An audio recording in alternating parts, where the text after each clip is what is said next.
Tom Garrett had been running a commercial boat on the Illinois River outside Peoria for 16 years. Early mornings, the same water, the same chaos, silver carp launching themselves 8 feet into the air every time his motor passed, the surface broken and violent, thousands of bodies churning just below the waterline. He had worn shoulder padding for the last 4 of those years because of what the fish could do when they went airborne. On a morning in late September, he pulled into a stretch he hadn't worked in nearly 3 years, cut the engine and sat there. His partner looked at the water, then looked at him. The surface was quiet, not completely, but quiet in a way neither of them had ever witnessed in that section. No rolling, no jumping, no churning. Tom said one thing before he started the motor again: something changed in here. He was right, and what state biologists found when they went looking for the explanation is going to reframe everything you believe is standing between the Great Lakes and the worst freshwater ecological collapse in North American history. Because the answer is not the electric barrier. It is not the $200 million in Army Corps of Engineers infrastructure currently running current through the water to stop a fish from crossing an invisible line. It was already in that river before any of those programs were drawn up, and it was nearly eradicated by the same institutional apparatus that is now spending hundreds of millions of dollars attempting to do what it was, by design, always built to do. The Great Lakes hold roughly 21% of all surface freshwater on the planet. 40 million people across 2 countries draw from that system. Every municipal water supply from Chicago to Toronto, every shower, every glass of water. The recreational and commercial fishing economy dependent on those lakes runs to $7 billion annually. Asian carp are currently holding less than 60 miles from Lake Michigan. In the most saturated sections of the Illinois River, they now represent 9 out of every 10 fish in the water column. 9 out of 10. Every native species that evolved in that ecosystem across thousands of years compressed into the remaining 10% of available biological space, and the carp are still moving north. The federal response to this has been the largest coordinated aquatic management investment in American history. Electric barriers, acoustic deterrents, emergency funding rounds, a rebranding campaign that tried to sell silver carp to American consumers under the name Silverfin, poison research, a $778 million separation proposal to physically sever the Chicago Canal from the Great Lakes watershed entirely. The institutional consensus has been consistent for 2 decades. This is an engineering problem, and the solution is an engineering solution. Contain the fish, block the passage, hold the line. Gary Michaels had spent 11 years as a state fish biologist on the Illinois River system before he noticed something in the data that had no business being there.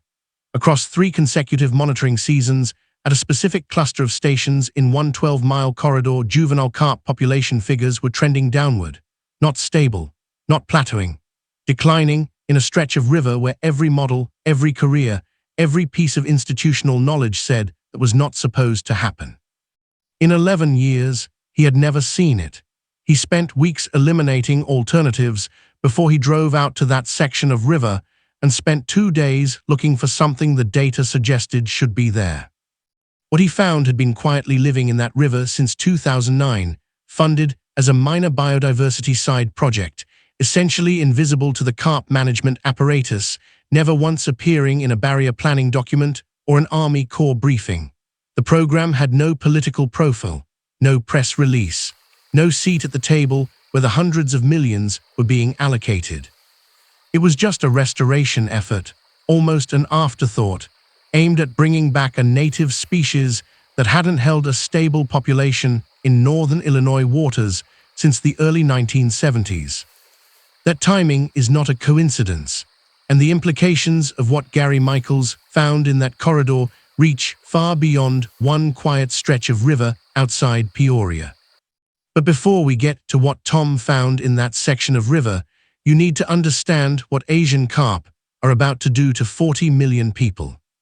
Because what happened on that quiet morning outside Peoria is not a fishing story. It is not a wildlife curiosity. It is a data point inside a crisis that has been building for more than 4 decades, and the people responsible for stopping it have been looking in the wrong direction the entire time. Tom Garrett's 16 years on the Illinois River gave him something no monitoring station can produce, a calibrated intuition for what that water is supposed to look like.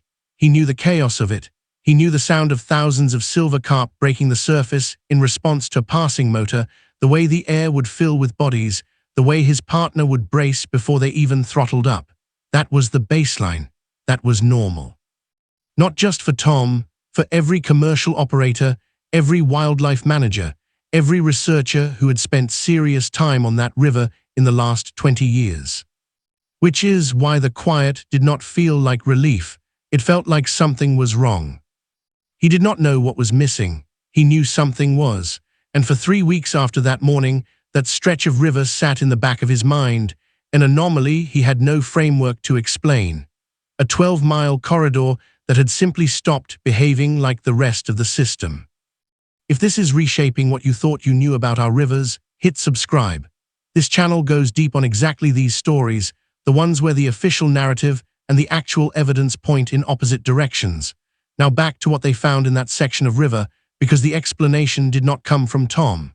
It came from a data set that had been accumulating for 11 years in a government office, on a computer that almost nobody in carp management had ever thought to look at. Now here's what you need to understand about the biology of what we are actually dealing with, because the numbers are not alarming in the way that political talking points are alarming. They are alarming in the way that physics is alarming, cold, structural, and not subject to negotiation. A single mature female Asian carp produces between 200,000 and 1 million eggs in a single spawning season. They reach reproductive maturity in 2 to 3 years.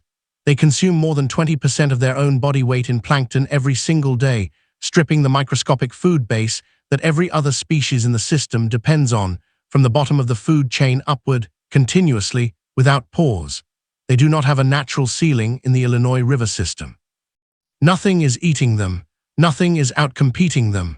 The river is, biologically speaking, an open door, and they have been walking through it since 1979. The silver carp specifically has become something that cannot be described without sounding like exaggeration. Their skin is so sensitive to vibration that a passing motor sends them airborne. An adult silver carp will launch itself 8 to 10 feet out of the water in response to a vessel moving through the channel. Multiply that by thousands of fish in a single stretch, and you have a scene that wildlife researchers consistently describe with the same phrase. It looks like a different planet. Boaters on the Illinois River now wear helmets and padded jackets. Several people have been hospitalized from direct impacts with airborne fish. The river Tom Garrett had fished his entire working life had become something that required protective equipment to navigate. The federal response to all of this has been aggressive on paper and largely ineffective in practice. The electric barrier system, operated by the Army Corps of Engineers on the Chicago Sanitary and Ship Canal, represents the single most expensive aquatic management installation in American history.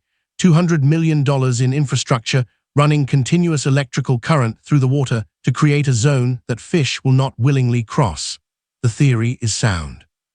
The implementation is genuinely impressive engineering. And across 2 decades of operation, it has not meaningfully reduced the carp population on the Illinois River by a single percentage point. Not because the barriers failed at what they were designed to do, because they were designed to hold a line, not fix a system. The carp were already past the point of containment in the Illinois corridor long before the barriers were fully operational. The engineering solution was built to stop a problem that had already metastasized into the body of the river itself.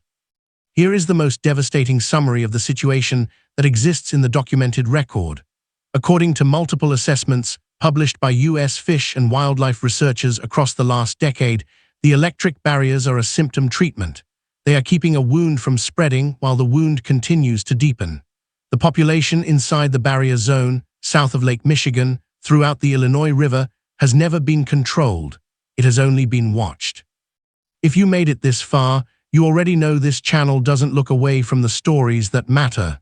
Subscribe and share this with someone who needs to see it, because the next piece of evidence is even more staggering.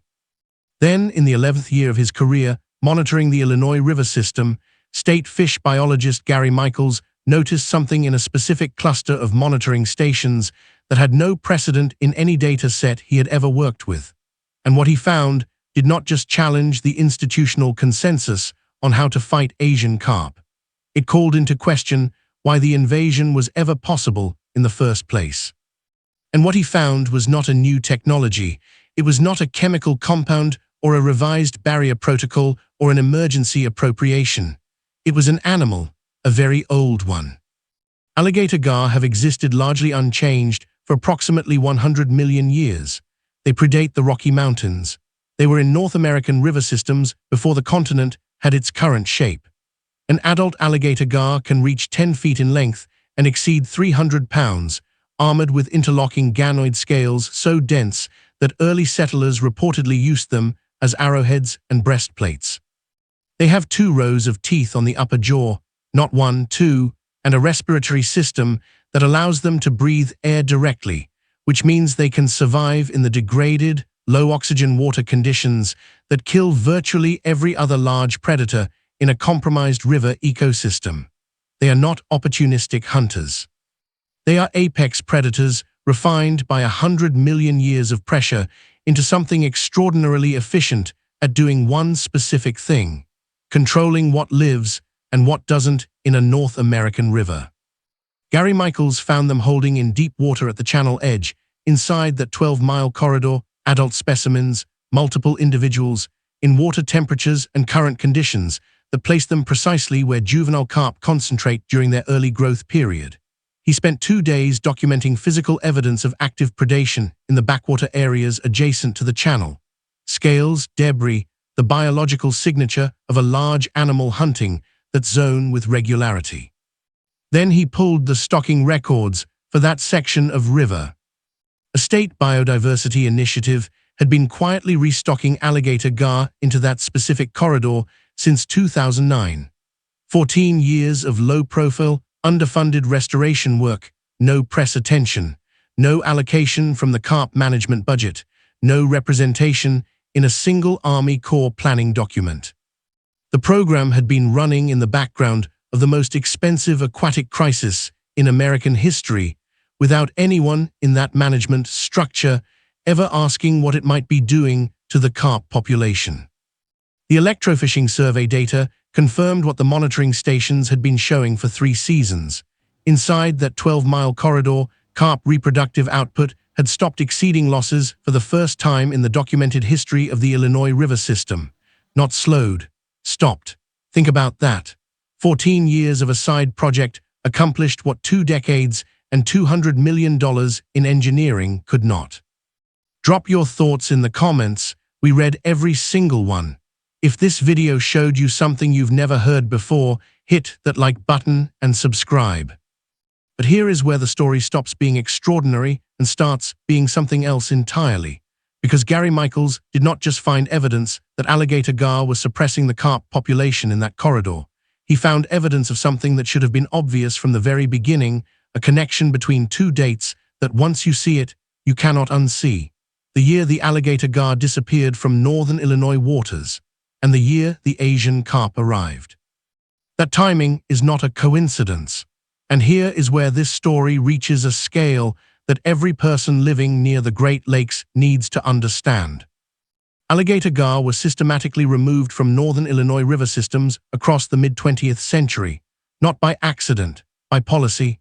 They were classified as rough fish, a management designation that placed them in the same category as invasive nuisance species, despite the fact that they had inhabited those rivers for millions of years before a single human being arrived on the continent. State agencies organized commercial harvest campaigns. Bowfishers were incentivized. Populations in northern Illinois, which had been documented in state records as recently as the 1950s, were functionally eliminated from the system by the early 1970s. The last confirmed stable gar population in the northern Illinois River corridor collapsed around 1972. Asian carp were first documented in the Illinois River in 1979. 7 years, that is the gap between the removal of the apex predator and the arrival of the invasive species it had been suppressing without anyone knowing it for 100 million years. The river did not become vulnerable to Asian carp because of bad luck or inadequate fencing or an unforeseen escape from an aquaculture facility. It became vulnerable because we methodically removed the biological lock from the door. And then we spent the next 4 decades and hundreds of millions of dollars trying to build an artificial replacement out of concrete and electrical current.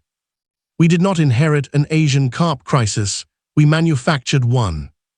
The question that Gary Michaels' data now forces into the open, the question that the carp management establishment has not yet formally answered, is whether the restoration that has been quietly working in that 12-mile corridor can be expanded fast enough and far enough north to matter at the scale the Great Lakes require. Because the barriers that are currently holding the line between the Illinois River and Lake Michigan were not built to last forever.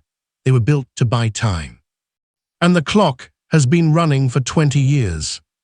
Turn on notifications so you don't miss what's coming next, because what we cover in the next section goes even deeper into what that ticking clock actually looks like and how close the margin already is. The electric barriers on the Chicago Sanitary and Ship Canal are agging infrastructure operating under continuous load in a corrosive aquatic environment. And what the Army Corps of Engineers' own maintenance assessments say about their long-term reliability is the final piece of this story and the most urgent. So here is the full picture, not the pieces of it, the shape of the whole thing.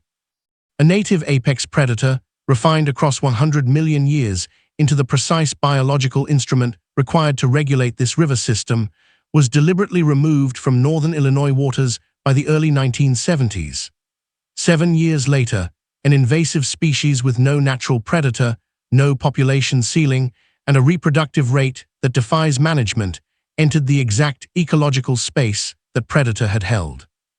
The engineering establishment spent the next 4 decades and hundreds of millions of dollars building mechanical substitutes for what had simply been allowed to vanish, and a low-budget biodiversity side project, funded as an afterthought and ignored by every carp management document ever written, quietly demonstrated in a 12-mile stretch of river what 2 decades of infrastructure could not achieve. The barriers are agging, the carp are still moving, and the alligator gar restoration, the only intervention with documented evidence of actually suppressing the population, covers a fraction of the river system that needs it. The question is no longer whether biological restoration can work. Gary Michaels' data answered that. The question is whether it can be scaled, funded, and expanded far enough north before the electrical infrastructure that is currently holding the line faces a failure it was never designed to survive. 40 million people, 21% of the planet's surface freshwater, one agging barrier system between the carp and the lakes. And the animal that could have prevented all of it was already there. What happens to the Great Lakes if the alligator gar recovery cannot expand far enough north before the barriers are seriously tested? Drop your answer in the comments below. If this video changes the way you see what is happening to our freshwater systems, subscribe and share it with someone who needs to understand what is actually at stake. Tom Garrett cut his engine on a quiet morning outside Peoria, and what the silence told him turned out to be the most important thing anyone had heard on that river in 40 years.